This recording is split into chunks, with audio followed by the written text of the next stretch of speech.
From Wall Street to Main Street to help small business owners have the same capital as corporate America and give them the same resources as a larger company. We cover business funding, business credit, scaling, business consulting, and much more. Check out the website at shieldadvisorygroup.com. Welcome to the show, The Liquid Lunch Project. Hey, what's up, everybody? Welcome back to another episode of the Liquid Lunch Project. I am Matthew R. Meehan, alongside my partner, the Professor Luigi Rosabianca. What's going on this week, Luke? Matt, how are you, partner? This week, we have a skill set that every business in America is in need of. You cannot understate the importance and value of digital marketing in today's economy. And today we have the expert, Brent Freeman, founder and big kahuna of Stealth Venture Labs. And Matt, the reason Brent is here today is because he's going to teach our audience and small business owners how to properly do digital marketing versus having digital marketing companies learn on your dime. Brent, welcome to the Liquid Lunch Project. It's a pleasure. Awesome, gents. Thanks for having me. Stoked to be here. Imagine the three of us, we have a new startup. Yep. You're in charge of digital marketing. I'm doing operations and Matthew's doing finance. Where do you even begin? The landscape is vast. It starts with, what's the big vision that we are trying to create together? And, entrepreneurs oftentimes see the world very differently than the rest of, the people around us. And they have a vision for the world that doesn't exist today. And that big vision is really critical because it's the North Star that we are all trying to create and march to and get customers to buy into. So it starts with first getting clear on defining that North Star and understanding what is that big vision we're trying to go after, and then breaking it down into who do we think are our core audiences, and I say audiences on purpose, that we could go after. Because when you are an early stage entrepreneur, you have a business hypothesis, and then you have market realities. And so the concept development stage of taking your business plan, put that in quotes, and boiling it down into an MVP, minimum viable product, and then testing to the market, the delta between your idea and the realities is really where a lot of people fall off. And they either proceed on a vision that is not backed by actual market data, or they lose their soul in the process of getting punched in the face by the market. And so as a marketer and an executive and a serial entrepreneur, the first thing we do is we understand where are we trying to scale to. Great. Then now we need to boil it down into the translation of what is the absolute minimum viable, testable product that we can bring to market to understand, will consumers validate our hypothesis? And so going through an archetype at my company, Stealth Venture Labs, we have a process we call Adlightenment. And it's just a branded process that we created around the reverse engineering of the psychology of who the potential customer archetypes could be, and putting names to them, and usually having 2 or 3 different archetypes in some fashion, and really putting ourselves in the shoes of who those customers might be. And what do they do? How do they interact in the day? Are they a parent? Are they single? Are they living in a big city, small, whatever it is? And we say, okay, this is that person. Here's that archetype. We name them. And then we walk ourselves through the day-to-day of who that customer is. What time do they wake up? What do they use? What are they looking at when they, open their phone? And their entire arc of their day to really try to understand who that person is. Then we take our brand idea and we say, okay, we have this big vision. Awesome. We know all the features of the things we want to do and create. But where a lot of entrepreneurs get lost is they get sold and married into their features rather than extracting the benefits and the pains that they solve for their customers. And that is fundamentally critical to get really clear. What is the pain that we, the three of us, are solving in the market? And based off the pain, what are the benefits to the customers of solving that pain? Save time, save money, save whatever, right?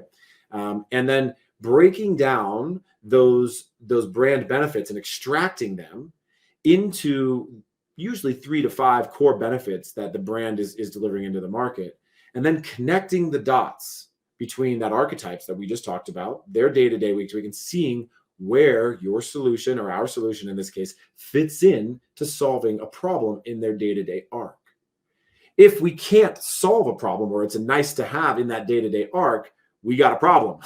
And so where I start is understanding the psychology, reverse engineering the psychology of potential customer archetypes, and then extracting the benefits from the problem that we solve for those potential archetypes, and understanding how do we put together a really simple MVP to test, to understand. Brent, do you find that there are fundamental differences in your approach when you're dealing with, let's say, a brick and mortar retail company versus a service provider versus maybe a SaaS? Like, I'm trying to understand if your approach at this challenge changes. So we, at our firm and in my career, it's been primarily focused on direct to consumer, right? Digitally native consumer brands mostly. We've worked with some SaaS. We've worked with some B2B over the years. But where we have, so my lens is very much direct to consumer, which is very fast paced and smaller tickets, right? But the process that I just described to you, this Adlightenment process, is the fundamental entrepreneurial process for any business. Oftentimes entrepreneurs, we get so excited about a big vision and we get so lost in the details that we forget about that the number one thing we need to do is solve a pain in the market. And people don't buy features, they buy benefits, right? We don't care that a meal kit shows up to your door or that's a feature. We care that it's date night delivered. We care that I can spend more time with my kids because I don't have to worry about shopping and cooking. Those are benefits versus features. Features that arrives at your doorstep.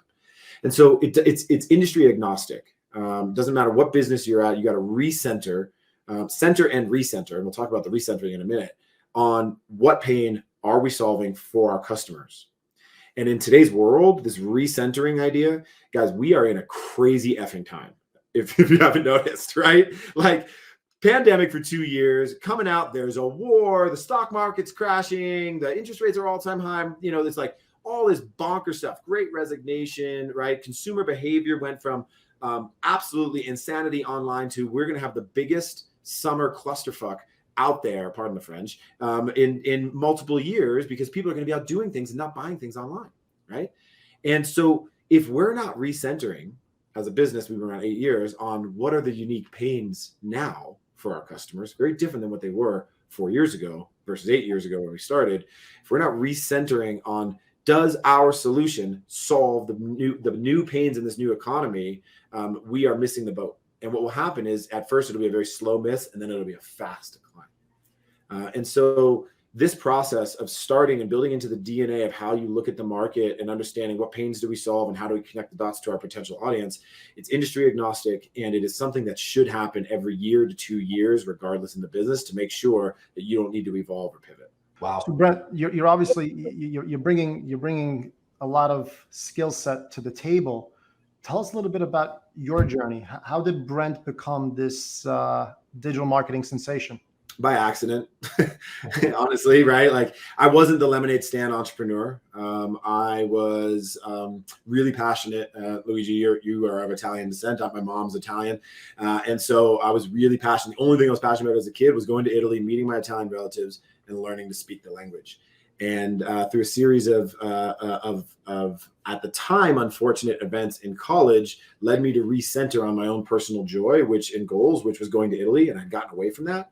And then I decided to do a semester abroad and lived in Florence, and wrote a letter to my family in Sardinia that no one had talked to since the 60s, and took Italian classes, and they invited me out, and I traced my roots, and it was just a pure focus on inner joy. There was no, I need to get here, I need to do this, I need to make that. It was just inner joy journey, and I was so fulfilled, and it was such a life-changing event for me that after that happened, I was 21. I said, well, shit, what next? Right. And I had taken an intro to entrepreneurship course and I had an amazing professor when I had studied abroad. And I was really passionate about what I've said a lot of times in my life. It doesn't have to be like that. It doesn't have to be like, there's got to be a better way. This is like a really good way to know that where there's a business there or you have an entrepreneurial spirit. And I believe that entrepreneurs are made, not necessarily born. Some are born. Some are just get it out of the womb and like they're running businesses from day one. And others, it takes a minute to kind of spark that. And it's usually I see the world differently. It doesn't have to be like that. I oftentimes, issues with authority, right? And in that process of, I went to Italy, I found my family, I learned to speak the language, I achieved a lifelong dream. 21, I was like, well, what next? I need to do something. I want to create in the world. And I just followed again a frequency that felt right to me. Entrepreneurship feels like I can go and make an impact through business, and that's really what sparked it. And I've co-founded or founded over 20 some odd brands now, and companies, and most of which have failed, some with moderate success. And with that failure along the way, from my first business being international commodities import export, long story there, to my next business being a marketplace for social entrepreneurs, as like an Etsy, but for brands that give back, all the way through to about 5 or 6 different subscription direct consumer brands that I founded into what we now do here at Stealth. Brent, I want to share one of your successes with our audiences, because I think you were very early to the gate when it came to remote working. Your staff has been remote for 7-8 years now. Yep. What did you see that took a crisis for everyone else in this country to see? Yeah, 2015, we went remote completely. And everybody told me I was crazy. All my entrepreneur friends told me I was nuts, and I would never be able to build culture, retain people, keep people busy, and have productivity. And again, I just had this like, it doesn't have to be like that. There's got to be a better way. And what happened is that I was living in San Francisco. I had moved, and our office was in Los Angeles. And our lease came up, and it was the fourth quarter, and people were traveling. I was like, oh, we'll get a new lease in the new year. Let's just go remote for a quarter, see what happens. In that time, I needed to hire some new people, and I realized by being remote, I didn't have to geofence where I've hired those folks and searched and found. I was like, wow, this is interesting. Let me drill in. How many in LA is like notorious for traffic, right? And so I did research. I was like, hey guys, on average, how long were you commuting to and from? And I did the math, and it was on average 300 to 400 hours a year. Right? That's a full 30-day month that we were able to give people back in their lives. I was like, what happens if you could reinvest that into your personal life and your own happiness and your productivity? And so we just started that way. And I said, I think this could be a really competitive advantage to where we can hire all over the place. People can get a lot of their life back. But if we're going to do it, we need to be insanely intentional about culture, engineering, and design. Because what you lose when you go remote is the water cooler moments, the happy hours, the lunches, the coffees, all those sorts of things. And the natural culture that forms when you people are together. And so what I started to do was a tremendous amount of research on the psychology of culture, of people, of connections, of what creates that across the board. And I started really intentionally designing culture moments around how we connect to the technologies we use, to how often we do stand-ups, to the team buildings, to the annual offsites, to the recognition. We do something in the organization that was a derivative of the 5 love languages into the workplace. It's called 5 appreciation languages in the workplace. And we make everyone take a quiz, and out of it pops the way that they feel most appreciated. We think sometimes that people feel appreciated by having words of affirmation or being recognized, when in fact, that actually hurts them because they feel really uncomfortable. And the way they feel loved or appreciated is through a recognition of like a gift. Not because they want a gift, but because that's how they feel appreciated. And so we created a matrix of all of our team members, still have it to this day, of the appreciation languages. So when we want to recognize somebody, we are speaking their language. If you speak Spanish and I speak Italian and I say grazie and you say gracias, you kind of understand. But if you speak Polish and I say grazie in Italian, you're like, I have no idea what you're talking about. And it actually does harm. And so we started doing things like the appreciation languages and so much more, to say we can intentionally design culture if we are really focused on it and persistent about it. And I'm really proud that last year we were recognized in Fast Company as one of the top innovative places to work, number 26 actually on their list, ahead of like Disney and Google. And then just this week we were announced by Inc. as one of the best workplaces in the U.S. Out of the 400 some odd companies. So congratulations. Did you give a big collective "I told you so" in mid 2020 when everybody was going remote? Yeah, it's interesting, so I was like, welcome to the party, guys. And what's interesting is that it was a competitive advantage for us, right? And now it's like, oh crap, now everyone's remote, right? And so now going back to recentering, right? We said, okay, that was something that was a competitive advantage for us, but now everyone can be remote, right? And so how do we step our game up? And how do we create even more innovative environments? So for example, one of the things we did is I always, from day one, we have provided 100% of health, vision, and dental insurance, best PPO money can buy, for all of our team members and their dependents. We're not venture backed. It's just been customer financed in our own, my own money, right? But we said it was a core tenet to take care of our team. It's a big line item, as you can imagine, right? But as we grew in all of this, we've kept that. The healthcare rates rose by 49% 2 years ago, right? But we kept that in there. And then we said, how do we double down? So we looked at parental leave and we said, how do we create a parental leave policy that is so progressive that it rivals the big boys? And so we have almost a 5 month, about just 4.5 months with an extra month if they want it, of 100% parental leave policy. We're going to pay 100% of your salary, father or mother, does not matter, partner, doesn't matter, so that you, when your baby is born, you can spend time and be present with them. And so as we look at the new evolving world, it's not just about working remote, it's how do we create an environment where we invest into our team in a way where we fundamentally care about their mental health, their physical health, and their familial health. Given the worker shortage out there right now, I think you guys are building, it's you got the accolades to prove the culture and the environment that you put in. So I take my hat off to you. You work with some pretty big companies, Fabletics, Thrive Marketplace, Home Chef, Mud Water, right? But I bet it didn't start out that way. So how did you dive into the game and tell me about the first time you landed one of those big accounts? The biggest account we landed, and we'll work backwards to how we started, that changed the game was Home Chef. We were about 2 years into running this company and got a call from, so going back, I need to give a little context here to frame it up about how all this connected. So when I started the online marketplace for social entrepreneurs, and then that failed for a number of reasons. Bad business model. We had great marketing, bad business model, not enough margin, not enough recurring revenue, small industry, et cetera, et cetera, et cetera. And we ran out of capital. The one thing we did really, really, really well there was the growth marketing, because we were one of the first advertisers on Facebook, and from the operator seat, got to see the 360 connection to the dots of full stack marketing. And when that business failed, I joined a venture fund as an entrepreneur in residence and started helping their portfolio companies build the growth marketing engine with my methodologies. And that is actually how Stealth began, as a consulting firm. And then it turned into a doing firm, and then to an agency, et cetera, et cetera.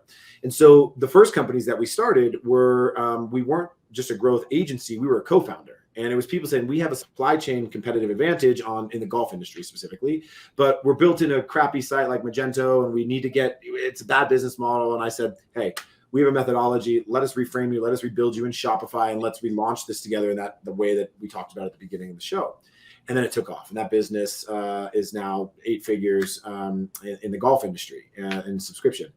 And we started to see, okay, that this is working. We're having success.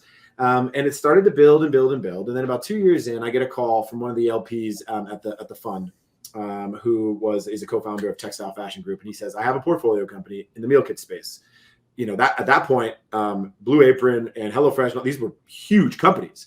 And these guys were underdogs, and they were doing about 8 million in ARR, and only shipping to the Midwest and East Coast. It was called Home Chef at the time. Their CMO had quit, and they needed a SWAT team to come in and help them stabilize, get their customer acquisition costs under control, and scale, because they wanted to go raise an A round, or Series B rather, and open up to the West Coast. And so we came in as that SWAT team and took them from, over the course of about 12 to 24 months, took them from 8 million ARR to 100 million ARR. Went from spending $5,000 a day in media to $50,000 a day over that span. Wow. And that changed the game for us. For them, they went on to raise a $50 million Series B, sold to Kroger for $700 million. And then we got to see that our methodologies, when applied at scale, really work.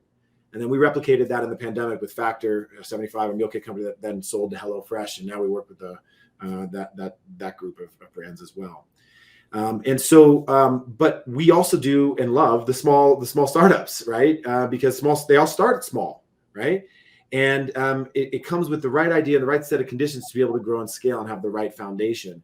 And so we're stage agnostic, in the organization. Sometimes it's a little too early, and we help kind of incubate and track and give them, 2 cents of hey, here's what you need to do to kind of get to that level where it makes sense to bring us in. But the first brand was a golf company with 100 members that now has had hundreds of thousands through it, all the way through to very large enterprise brands, multi-billion-dollar multinational organizations like HelloFresh or Home Chef.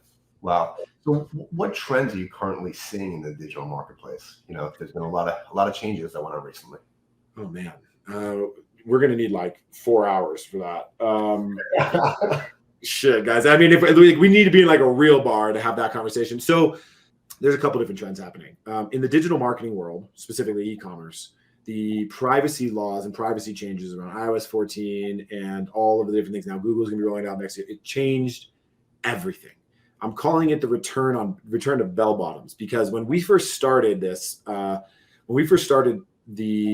organization, we were full stack digital marketers from the e-com operator seat. You need to have it all tie together. And then what happened is that individual channels became so effective that full stack became a nice to have. It was still there. People did it, but you could just like attribution, you buy on Facebook, you spend on Facebook, your return on ad spend positive, your CAC to LTV ratio hits, and you're dialed. And then with privacy, tracking's gone away. I mean, what used to be instantaneously reporting on Facebook's now 2 or 3, 4 days delayed. And their CPMs, their rates are still at insanely high amounts. And so it has scattered dollars over other platforms into TikTok and Snap and Pinterest and other areas where people are looking for arbitrage and tracking. And so what that has done is that has created a need to then manage the business on a blended customer acquisition cost basis versus just an in-channel, which has now taken us back to full stack, return of bell bottoms here, and the full stack and owning your audiences and owning your data and owning the customer journey through multiple touch points has become fundamentally critical. And the brands that have suffered most in this, unfortunately, are the smaller brands. The bigger brands are feeling it for sure. But the smaller brands typically don't have the budgets or the team or the staff or the know-how to like really muscle through it. And so we're in a little bit of a zeitgeist moment of where is this going to play out? Where is the next platform going to come through? How, like, e-commerce not going away. It's only more expensive. I mean, it's only more involved in our lives, but it's becoming hard. Right now, we're in a little bit of a transition period. So from like a tactical side of things, that's happened. Now you throw in macro things. People, COVID is still a thing, but it's, people are out, they're traveling, they're vaccinated, they're doing their thing, whatever, right? And the world has come back. The inflation at an all-time, I mean, we dumped so much money into the economy in COVID, right? And inflation has just created such an all-time high amounts of craziness of what a dollar is worth, right? The rise of things like cryptocurrency, the interest rates that are coming up, the market being in turmoil, from the tech stock crashes and all of that. And you're putting what that is a lot of uncertainty. The pessimist says having that exact conversation about the uncertainty in the markets, especially right now. So here's rule number one of any entrepreneur is if you succumb to pessimism, you're fucked. End of story. You have to be the eternal optimist to say, how do we take this pessimism? How do we take this uncertainty, and where can we find opportunity? The money, you guys know this, the money you make when you invest is not made when it's a bull market, right? The money you make is when it's on sale. Black Friday right now, go buy some stuff, right? Have some powder, get in there. And there is a lot of shifts happening. The world's gone like this, the market went like this, and that gap, that delta, there's a bunch of opportunities in there to start new companies, new technologies, new everything. If I was starting a new brand from scratch today, completely fresh company, without a doubt, it'd be Web3. Don't know exactly where, but it would be. You're taking all my questions. Anytime I want to answer a question, you just throw it out there anyway. Appreciate that. But you know what I'm afraid of, though, to be honest with you? Over the last several years, we've had a lot of new entrepreneurs come into the marketplace, right? And they made money from day one, right? They were running ads, they were selling their products, and they've never been punched in the face before, right? So what's some words of wisdom or advice that you can give to them for somebody who started, failed, and teach them how to be relentless? So that's a great question, Matt. Man, have I been punched in the face. And what I've realized in my 15 years of being an entrepreneur is that hardships are the seedlings of joy.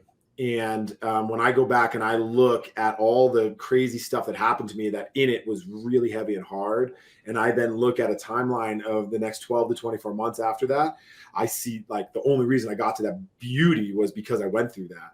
And that pattern of peak, trough, peak, trough, peak, trough creates muscle memory that allows you to, when you're in it, be able to be a little more malleable, or try to be, and a little bit more resilient, a little bit more persistent, and a little bit more, okay, I know not to jump in and try to solve this problem instantaneously. Let me take a step back, get some perspective, get some white space.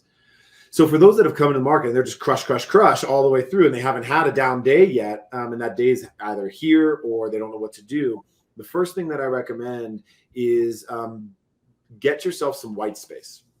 Not to go too deep into the neuroscience, but when you have different brain waves, right? Different states of consciousness. Delta is sleep, beta is consciousness and awake. And in beta, and then there's a couple spaces in between. You have theta and alpha, right? Your kind of theta is your hypnosis state. Alpha is your like flow state, where you're not really thinking about things. You're kind of in that, oh, it's amazing. You're conscious, but you're just in flow. And beta, low, medium, and high, have to do with varying stages of problem solving. Low is like, oh, I need to pay attention. Medium's like, oh, I'm going to be tested on this. High beta is like, holy crap, fight or flight, amygdala, reptilian brain response, right? What happens is when you get punched in the face for the first time, or you even multiple times, even when, it happens to me, I go into analysis paralysis. And that's panic sometimes, right? That's panic, that's freeze, that's fight, flight, whatever it is. And I realize that I know enough now about my physiology. I'm a big meditator, not sitting cross-legged saying Om, but just getting centered on my breath, so I can control my physiology when I'm in that high beta. Nothing good happens and is created when you're in high states of cortisol. And problem solving in that state usually leads to more problems. And so the first thing that I recommend people to do, it's going to feel counterintuitive, is to get a little bit of space between you and the problem. Go on a nature walk, go do something that brings you joy, go for, whatever it is, something active, go to the gym, remove yourself, talk to some people about it, listen to some podcasts. This would be a good one. And get some perspective so you can remove yourself. And what you're doing from the physiology perspective is you're coming down out of that high beta, that amygdala response, that fight or flight, into a low beta or an alpha state, ideally. And that's where, like, when you're in the shower, ideas come. Oh, right? When you're sleeping, your prefrontal cortex is shut off, and you're in this state of subconscious thinking, and you can solve problems because you're not in that analysis paralysis. I can't tell people how to solve individual problems. All I can say is that when you are in major problem solving moment, getting a little bit of white space and perspective to reduce the refractionary period between the stress and the problem is critical. Brent, a quick question, and basically this is geared towards our audience that has small businesses that are using third-party providers, such as an Uber Eats, a Goldbelly. Digital marketing is important, but it's always really nice to sub that out to a third party. The problem is you then don't own the client base. You don't have the contacts. Walk us through a little bit of that tightrope between, this is a wonderful partner, but in the long run, it may cause more pain than joy. Yeah, great question. So one of our portfolio companies that we founded in COVID was and is a live stream pasta making experience with Italian grandmothers in Italy, in a little village outside of Rome. It's called Nonna Live. We have an olive oil line, actually, here, this guy. It's an 85-year-old grandmother. We have a bunch of them with translators, live stream over Zoom. And I'm sharing this because that business started as a provider, as an experience for Airbnb. And it was the top experience in Airbnb in Italy and in the world at some point, right? And then COVID, and it was in person at the time, right? And then COVID hit. And nothing, right? Airbnb didn't respond quick enough to the virtual. They actually got the virtual idea because we took this stuff online. We were very close with them in that process. And it went from being booked out the entire year in person to zero overnight. And so the channel partnership, while it was the goose that laid the golden eggs, stopped. And we didn't really own audiences at that. This is where I was 15. And so we built our own site, Nonna Live, and started owning our customer journey, owning our experience, the customer data, the information, and that communication channel, so that way we could even out the experience and control our own destiny, so it isn't just feast or famine.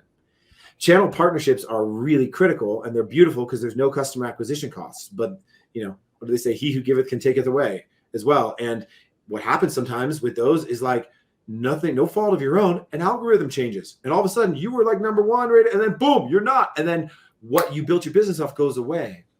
And so with the privacy changes that have happened as well, marketing online has become harder and harder with lookalikes and targeting people. And so owning your data, owning your customer experience, owning your audience, and owning that information is becoming more and more and more critical.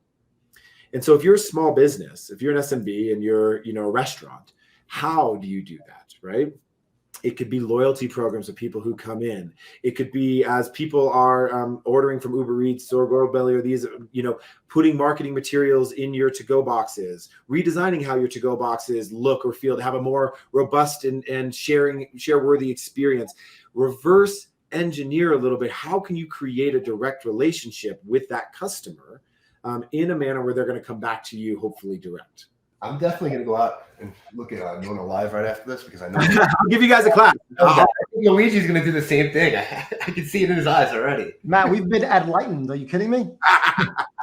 So, Brent, let's talk a little bit about the incubator and how do you pick companies that you guys bring into it as well?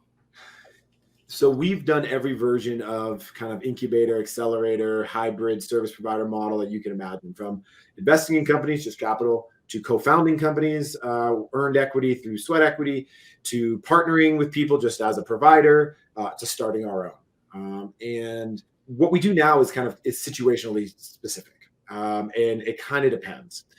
What I like to do the most is kind of start our own ideas and control them ourselves. They take a lot of time and energy, right? Nona Live is it's a passion and labor of love.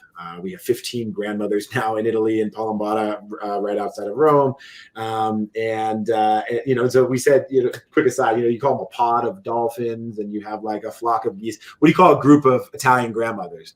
Right? It's the mafia of grandmas, the mafia of nonas, right? So it requires a lot of work when you do it yourself, like fully, right? Matt, let me tell you, that's one group that doesn't have unpaid invoices.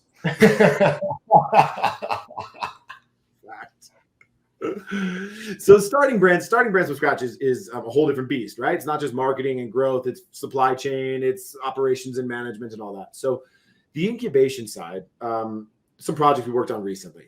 Kevin Hart came to us, the actor, right, and said he had a superfood brand, kind of like a Kachava or an Athletic Greens that he was wanting to bring to market. And he said, we need a team that knows how to take what we do in a product and rebuild it, reposition it, bring it back to market. The brand's called Vita Hustle, right?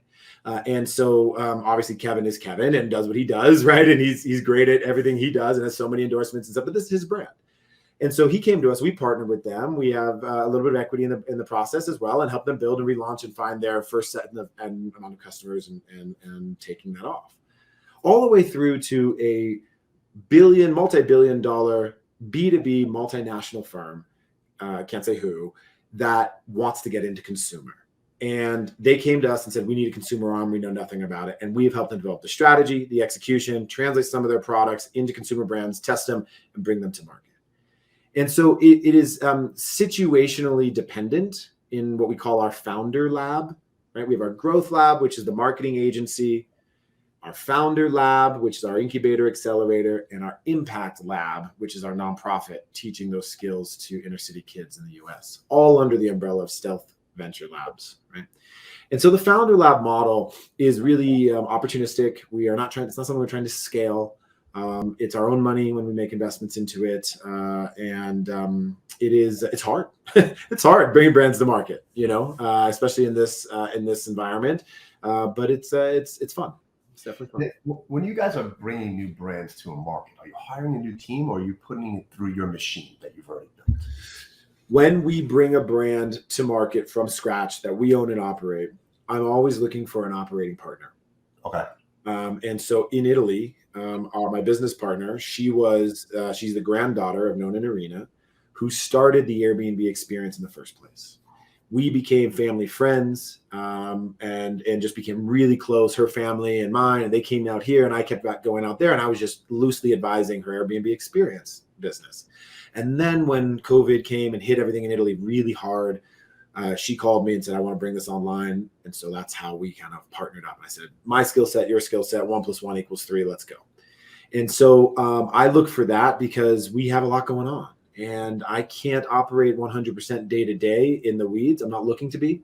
And so we look for people who have a supply chain competitive advantage and a depth and breadth of knowledge in that, where we can come in and say, yeah, we have that, but in marketing and digital and in e-com. And by putting those two powers combined, it can create a really fun formula. You know, Brent, you're a giver, man. You're giving your employees everything that they want, that they need, the time off. You're giving back to founders, bringing them inside of your incubator, but you're also giving back and making an impact. So let's talk about the Impact Lab a little bit as well. Thanks, man.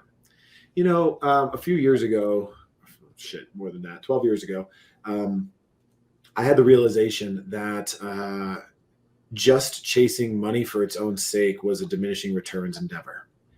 And I think it stems from having lost my mom from cancer when I was 7, and realizing a really early age, you know, you're very conscious of the world at 7, but you don't know, you know, you're not like in super conscious, you're not even in beta brainwaves yet. You're just kind of in this like really, you know, suggestible state. And I think it instilled in me at an early age that there's no dress rehearsal in life. And because of that, I need to make every day a gift and do something around it. And it doesn't mean I live every day like it's my last. You can't do that every single day, but like, it just means it's a philosophy. And so I remember back in like 5th, 6th grade, making decisions like, what will I remember 10 years from now? Like, who does that, right? And so like fast forward and you put that into the business environment. I ran an endeavor right out of college that was a commodities import-export firm, and we made millions, then lost millions. And I remember the night we closed our big deal and on paper we're millionaires, and waking up the next morning thinking that I would be happy, like, and fulfilled like I did when I went to Italy and felt that true like belly, oh my God, like fulfillment. And it was the opposite. It was like this, wow. So wait, money isn't actually the thing that fills me. What is it? And then I started really thinking into like, I really need to make an impact. I want to make a difference in this world. I felt like I was put here on this earth to do something great, to make an impact in people's lives. And I viewed the world different. Born a white male in an upper middle class family in Northern California. Come on, birth lottery. Got to use something with it to make a difference, right? And I recommitted. When that business failed in the global financial crisis, I said, I want to do something that embeds, I'm an entrepreneur, I'm a capitalist, but I want to embed cause into my cogs, right? And embed social good into the DNA of what I do for a for-profit business, so that as I scale a business and profitability, so does the impact. And I dedicated my life to doing that at that point. And I've been doing it in various degrees ever since. A lot of stuff around inner city kids and helping train them in entrepreneurship. Over the last 10 years, I started a program in South Central LA we called Mission Possible, which was all around taking kids from a really great nonprofit called Nifty, the Network for Teaching Entrepreneurship, and helping them take those businesses that they were working on in their high schools and teaching them how to embed social good into them and find a problem in their community and create a for-profit business model around solving it. And then over the last 10 plus years, I still work with Nifty. I'm the board chair in the Bay Area, but we launched our own nonprofit, saying it's not just enough to teach them how to do it from a theoretical perspective. We need to fund them trying. And so the Stealth Impact Lab is a 501c3 nonprofit where we walk inner city kids through, primarily kids of color, through an online program that we created called the $1 Million MVP, teaching them how to do everything we just talked about, and start their own Shopify stores, develop a concept, bring it to market, launch it, and we give them $5,000 grants to do it and test some Facebook ads to see what it's really like in the market, to teach them how to proverbially fish.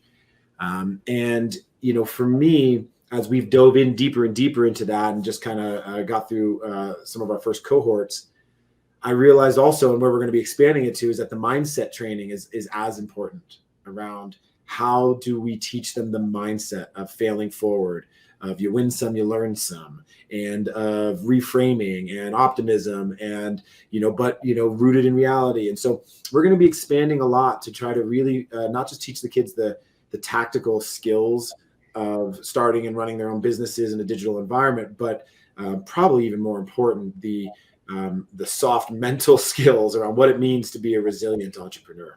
Wow, you're doing so much, man. I don't even know how you have time to breathe sometimes. Sounds like a lot. That's amazing.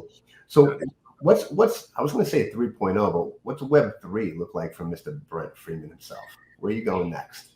Dude, I'm sitting on the sidelines of this Web3 stuff being like, this is interesting, right? And I'm like dabbling in some NFTs from a buying perspective. I've had some crypto, I've made some money on it, and I'm like, wow, this is fascinating.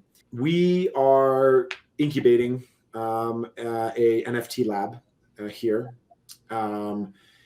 We are unsure exactly where this is all going to go, because we are anybody who's listening to this that thinks it's too late to jump into Web3 and any of this blockchain, crypto, any of it, you are mistaken. We are at the absolute bleeding edge of it still, and it is going to fundamentally change marketing, e-commerce, everything that we do, security, all this sorts of stuff, how people interact, how it goes into the metaverse, how we do connect. There's just so much in our lifetime. The only thing I believe bigger than what's happening now in Web3 was when the internet started.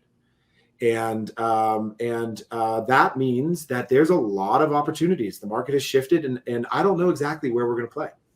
And I don't know exactly what that's going to look like, but I do know that we will be involved. We're testing some things. We're looking at some stuff. We are stabilizing for like the core business now in the new world. You can't kind of take your eye off the game, that you have right in front of you before you move to other stuff. But as an entrepreneur, you got to kind of keep your eye on the horizon. So Web3 is one of those things where there is no stupid idea, right? Like when you look at some of the NFTs that have worked, Bored Ape Yacht Club and something that you're just like, that's so ridiculous, and it's an expensive JPEG. What do you mean people are paying $500,000 for a bunch of pixels? Oh, you've lost your mind, right? But what it's done is it's democratized and created an economy for digital artists. Now, that's interesting, right? And it's created a platform to say, oh, there is an actual supply chain and demand curve inside of it. Oh, that's interesting, right? So, I don't know, but we'll be playing with it in the upcoming months and years for sure. It's also serves as a platform to raise money relatively quickly, right? Especially with these NFTs, with the utilities that come attached to them. I still think we're in the infantile stages of that as well. I think the biggest winners haven't even been created yet. Having the which? Have not even been created yet. Oh, 100%. So if you look at a proxy now we are in the Moore's law, right? Doubling of the curves. Like we are in this growth curve in an exponential fashion. You can't look back, like our traditional logic brains want to look back. We want to look back 10 years and 20 years and say, let's apply that framework and what happened there to the next 20 years. Nope. What happened 20 years ago is going to happen in the next year, right? In terms of the progress of growth, if not faster. And so we are in a compounding level of growth to where when you look at when the internet was launched and founded and, the big web services that were created on top of it and how those built and grew and how long it took versus what happened with take Bored Ape Yacht Club as a really good example, right? And how quickly they've grown, and there's so many others, right? That are primary examples. We are absolutely in a moment of the biggest things are still ideas. They are people working. They could be people still in college. It could be somebody sitting in high school right now. Probably is, right? And I think what happens, you guys are investors, you get this, is that oftentimes when the world is in influx and change, and the number one thing I think anybody can do for their mental, financial, or physical health is cut the news out of their life, or only surgically lock into it if they need to, like just Google something. Okay, this is what's happening. Got it. Now I'm out, because what it does is you wouldn't go to McDonald's and eat, a Big Mac every day and fries and have a milkshake, think your body's going to be healthy. There's no way you can have the right mindset. And what happens is they stoke fear. They go, oh, it's crazy. I'm afraid. I'm not going to invest. I'm not going to create. When in reality, now is the time to create.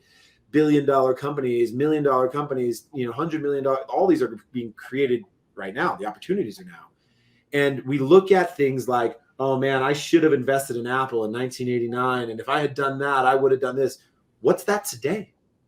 Instead of lamenting about the past, what is that investment today, right? That you're going to look at 5 years from now and be like, oh, Shopify's $330 fall from $1,600. Oh my God, I've lost. No, double down. Let's go. Not financial advice. I